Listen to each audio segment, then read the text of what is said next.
នេះឆ្នាំថ្មីញាតិមិត្តប្រស្រីតែលេងសង្ក្រាន្តហើយឆ្នាំនេះឆ្នាំថ្មីញាតិមិត្តប្រស្រីតែលេងសង្ក្រាន្តធំសម្បាមិនធ្លាប់មានតែលេងសង្ក្រាន្តបនប្រពៃណីយើងធំសម្បាមិនធ្លាប់មានតែលេងសង្ក្រាន្តបនប្រពៃណីយើងសូមជូនពរញាតិមិត្តធ្វើដំណើរឆ្ងាយចិត្តមានសេរីសួស្តីហើយសូមជូនពរញាតិមិត្តធ្វើដំណើរឆ្ងាយចិត្តមានសេរីសួស្តីជូនពរទាំងប្រុសស្រីឆ្នាំថ្មីសុខភាពល្អជូនពរញាតិមិត្តប្រុសស្រីឆ្នាំថ្មីបានជ័យបវរហើ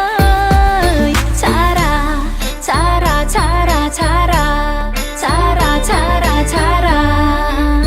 សែនសប្បាយមែនទេណាចូលឆ្នាំខ្មែរគាត់តែម្ដងម្ដងមនុស្សឡើងហោហែថាឆ្នាំនឹងគេសប្បាយមនុស្សច្រើនដែលលេងហោហែសប្បាយខ្លាំងអាយុកើតសេតតិចតិចបានហើយធៀមយើងអស់យើងរំបាត់រំមួយមួយរំចង្វាក់ខ្មែរដូចយើងលើកស្ទួយសង្ក្រាន្តឆ្នាំថ្មីតោះយើងមករំពួយរំបងពួយពួយអស់ដៃទៅថាយើងរំពួយ